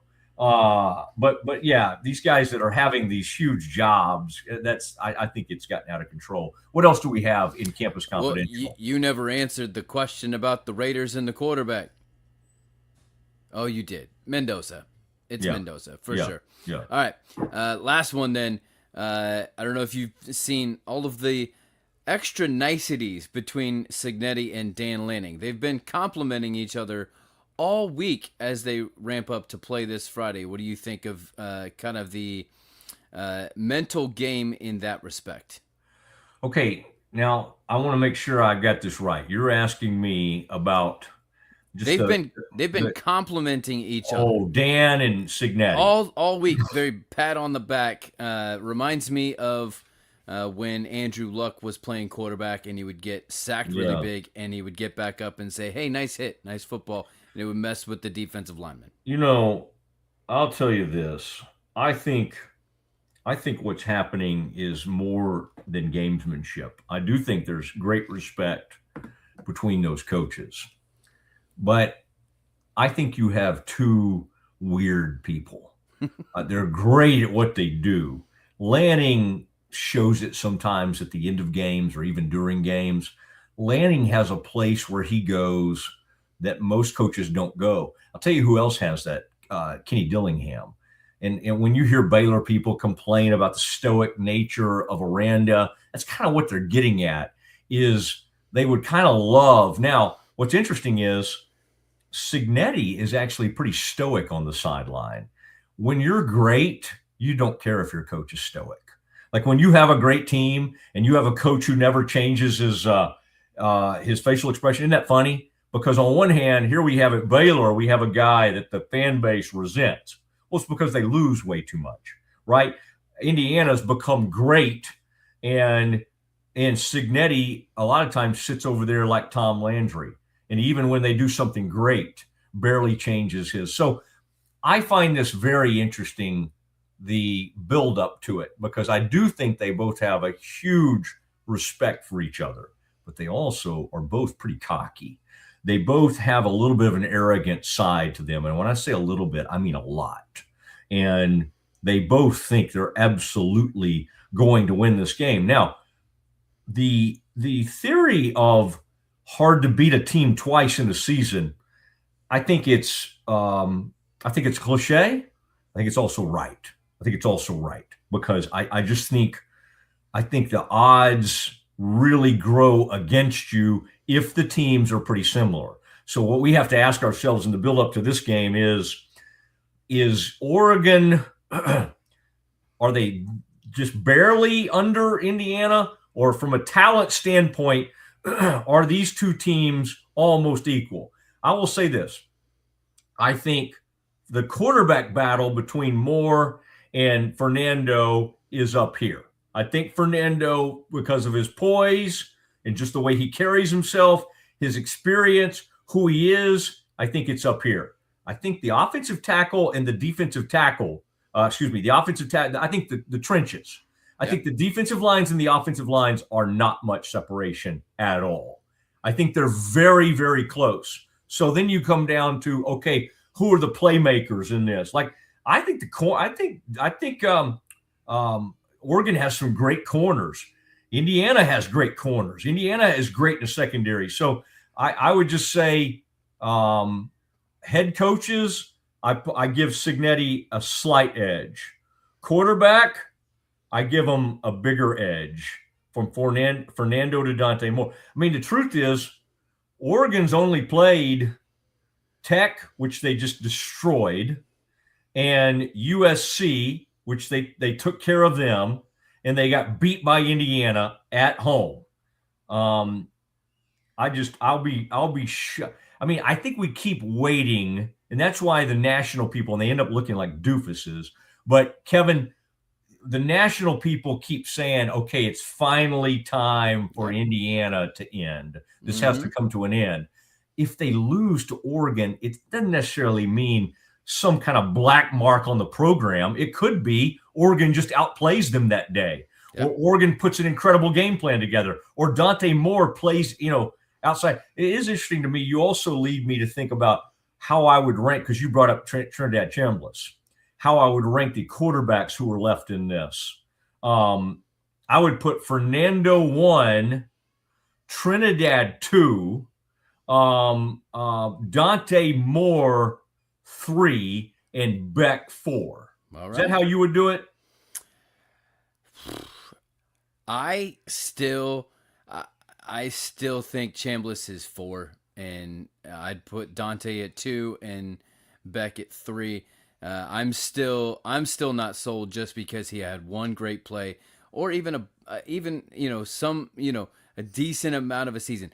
I don't put it totally on him, but at the same time, I could see how other people could say the same thing about Fernando, because their run game in Indiana has been so dominant all season.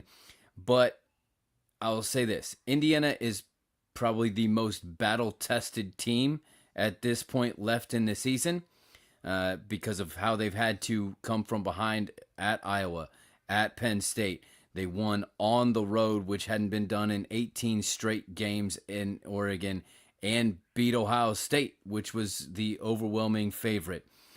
On the other side with Oregon, if I was going to play the other side and say, okay, well, let me view it from their perspective, they would say, well, we didn't come out and play our best ball against Indiana because we thought it was just Indiana, and we thought there was nothing really to it. We're actually ready this time. Yeah, I think you're underselling Trinidad. I think he had again, unbelievable season, and he's the biggest reason they're there. Not Kiffin, not even. Kiffin did a great job, and now Golding's doing a nice job leading that team through a difficult period. Wow, putting Trinidad at 4, I could. Ooh, now, that is it's really close. That's tough. Okay. I think it's really close all the way around. I'm okay with it. Anything else?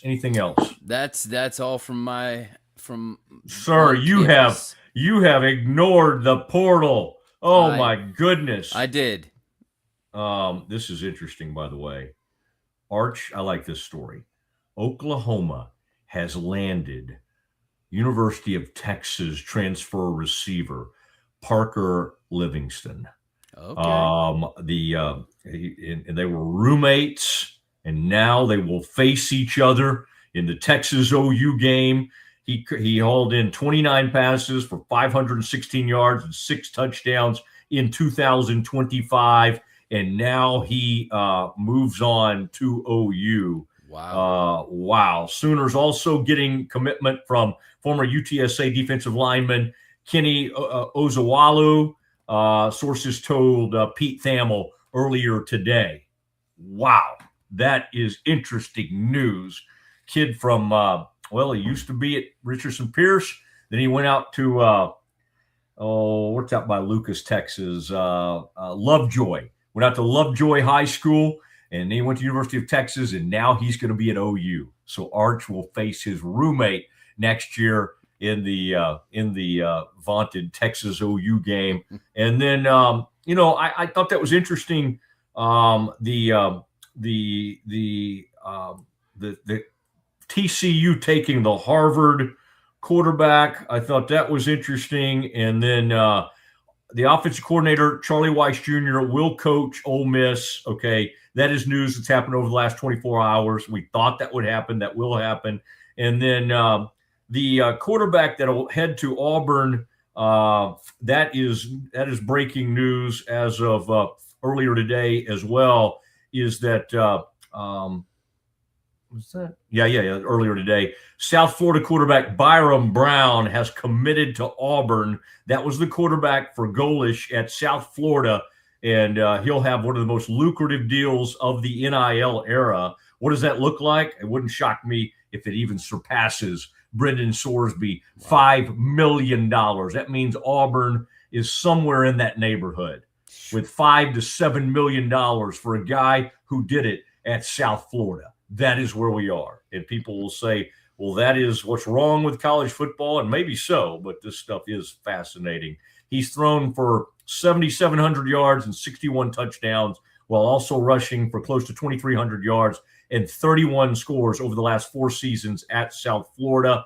And he opted out of playing, and the Bulls lost to Old Dominion in their bowl game. So anyway, wow, that is in 2023, let's see, he had 26 touchdowns, 11 interceptions while rushing for 809 yards and 11 touchdowns. The search for the Baylor quarterback continues. Before we leave Campus Confidential, we got to take a break. Okay, we'll do that when we come back. I'll bring you the latest. Baylor did pick up another player this morning. This is a defensive lineman. Lord knows they need it. That one happened last night. I'll tell you about another one that happened this morning. Baylor in the portal. That is next. Ready for a better kind of primary care? At Patient First Direct Primary Care, you get unlimited office visits with same-day or next-day availability. And instead of rushed appointments, we take the time to actually listen. There are no insurance hassles, just clear, simple care. You can reach us by phone or text because access shouldn't be complicated. Our practice has expanded to include Medicare-age patients as part of our direct primary care model. It's a fresh alternative to the traditional insurance or government-driven systems, care that finally puts you first. For more information, go to patientfirstdirect.com. If you want the best for your body, you want Ascension Providence, the largest sports and orthopedics group in Central Texas. Using innovative and cutting-edge technology, we're able to understand your body better than ever, delivering treatment with precision. And with our fellowship-trained and board-certified doctors, you'll receive excellent care. Work with a team dedicated to your health, wellness, and safety. So you can perform. At your best. Ascension Providence, caring for Texas families for over 120 years. Streamline event and appointment booking with Amelia's sleek, modern, and fully customizable booking forms. WPAmelia.com. That's WPAMELIA.com. Amelia. Nalgene Outdoor has been your trusted companion, fueling adventures and helping protect the planet. We're committed to reducing waste, improving access to clean water, and providing simple, safe, and sustainable products for you and your family. NALGENE.com. A house is a property, but we live in homes. Home sweet home. Homes where the heart is. We aim to deliver the best home buying and selling experience so you can spend less time real estating and more time living. WhyPersonalLoans.com. Request a loan anytime. Our partners can offer loans up to $35,000 with varying rates and terms. Review your loan offer with no obligation and decide what works for you. Visit PersonalLoans.com today. This is what $500,000 in a duffel bag looks like. Actually not real. That's because it's actually prop money. It looks realistic from a distance, but up close you can see it says for motion picture purposes. Visit PropMoney.com today to get your money seen or money shot right with Prop Money Inc. With San, owning iconic furniture no longer requires paying a premium. With over 15,000 satisfied customers worldwide, we've proven that high-quality furniture doesn't have to come with a high price tag. Explore our collection today at san.com. The U-Like Air 3, launched in 2023, ushers in a new era of sapphire ice cooling technology, offering nearly painless hair reduction in just 3 weeks. That's ULIKE.com. U-Like. VivoSun's mission is to empower growers with stylish and effective products, making indoor growing accessible and enjoyable for everyone. Visit vivosun.com today and get started making growing plants and vegetables easy and automatic. It is the Matt Mosley Show on the Rogue Media Network, and I do want you to know that Scott Drew, we're going to be taping with Scott here in a little while, and then we'll play that for you tomorrow, because tomorrow will be the day that Iowa State Cyclones come rolling into town. And so we'll be ready for that. And that will be kind of how we end the show tomorrow. So at about 2:20, we'll share the Scott Drew interview with you, and that will be good, because there's a lot of ground to cover with Scott and this team and the signing of James Najee, and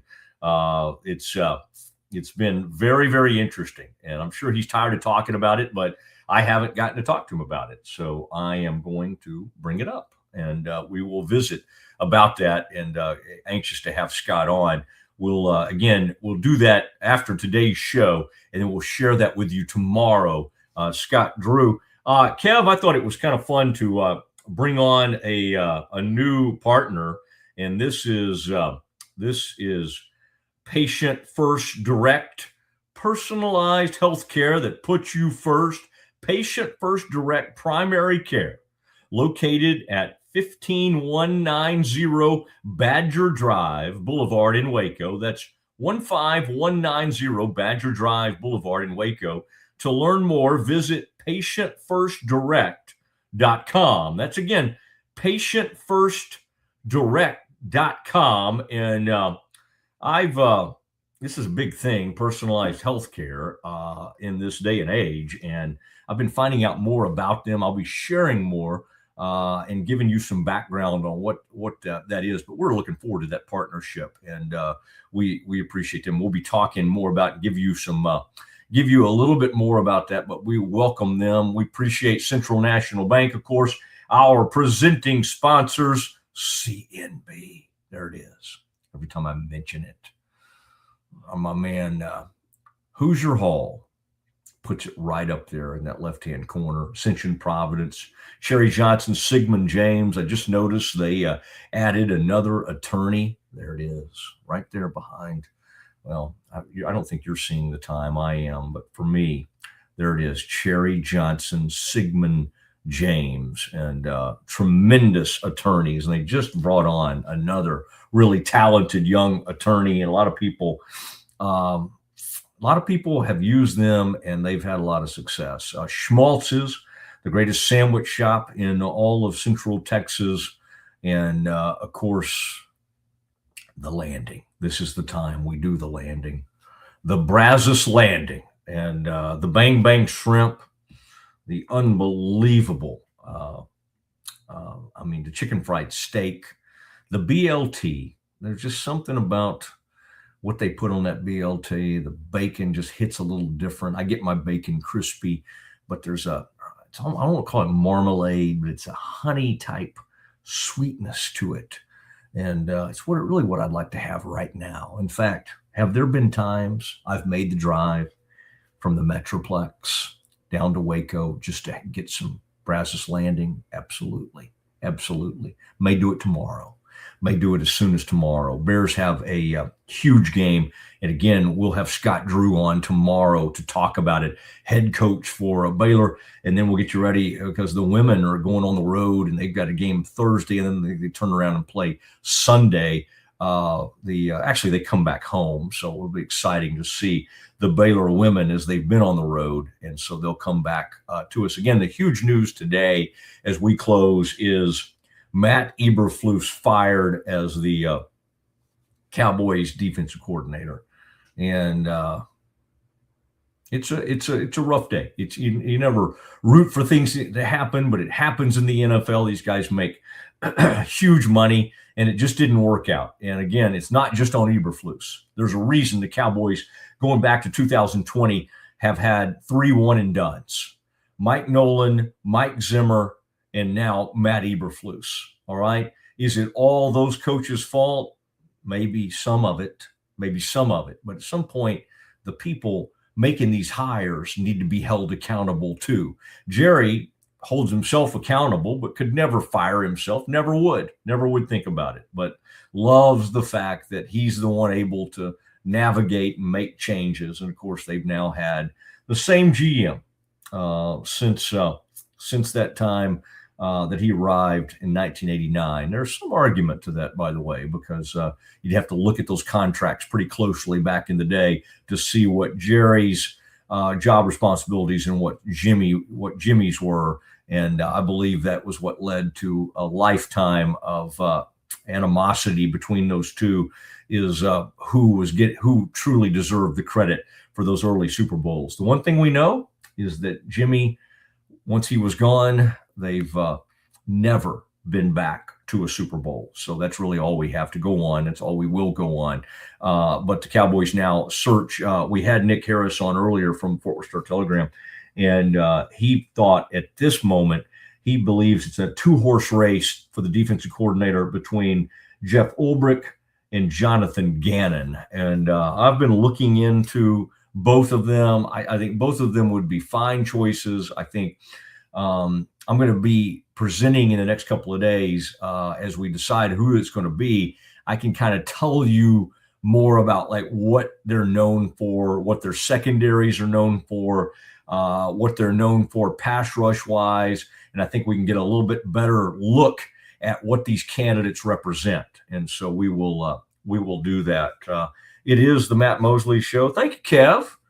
Kevin Hall doing his thing as always. Kevin, you can't quite get rid of me as we'll be talking to Scott Drew a little bit later today. Thank you, Kevin. I appreciate it. Yeah, you got it, man. All right, we will continue on the Mosley Show every day live at 1 o'clock. It's 1 to 3, and I may jump on Pete Souza's show tomorrow. I missed him today, but we enjoy doing some of that together. Tomorrow we'll be getting you ready as Baylor takes on an unbelievable Iowa State basketball team that is ranked maybe 4th in the country right now. Arizona's 1. Iowa State's either 3 or 4. But they are headed toward Foster. So have a big game tomorrow. And then you'll get to hear on game day, you'll get to hear from Scott Drew. So that'll be really cool. Iowa State ranked 3rd. 3rd in the country. Arizona 1, Michigan 2, and Iowa State number 3 in the country. And that's nice. It's nice to have somebody that can just correct me at any given moment. It is the Mosley Show. Kevin Hall alongside. We look forward to our time with you tomorrow. Remember, 1 o'clock straight up. It's the Mosley Show. Go subscribe on YouTube. It's free. We'll see you tomorrow. When you strive for greatness, you have a target on your back. And when it comes to finances, we're all targets for scammers. With the right game plan, you can protect yourself. Don't get faked by fraud. Here's a tip. Don't click on links in emails and text messages. Scammers send emails and texts that look real, saying there's a problem with your account or your order. Don't click. Don't do it, ever. Instead, go directly to the company's website and log in there. This message is brought to you by Central National Bank. If you want the best for your body, you want Ascension Providence, the largest sports and orthopedics group in Central Texas. Using innovative and cutting-edge technology, we're able to understand your body better than ever, delivering treatment with precision. And with our fellowship-trained and board-certified doctors, you'll receive excellent care. Work with a team dedicated to your health, wellness, and safety. So you can perform. At your best. Ascension Providence, caring for Texas families for over 120 years. Experience the future of secure private cloud storage with Internix. Protect your files with end-to-end encryption, ensuring your data stays private and accessible only to you. That's INTERNXT.com today. Welcome to Market XLS, your all-in-one Excel solution for investors. Designed as an enterprise-grade platform, Market XLS caters to investment managers, secure and efficient investment management and research. Book your free demo. Experience with the Mosley MD hair regrowth kit was amazing. It was easy to use. It let me take off my hat. I could go in public and have my picture taken and feel normal again. MosleymD.com. At 4U Health, we believe wellness and lab testing should be accessible, inclusive, and yes, fun. With our tech-powered at-home lab test, you save time and money while feeling your best. 4U Health. Visit 4uhealth.com today. BadCreditLoans.com is a pioneering service provider that has carved a reputation in the financial industry. Simple, fast, and reliable loan application process. And its commitment to responsible borrowing makes it a trusted partner in the journey towards financial stability.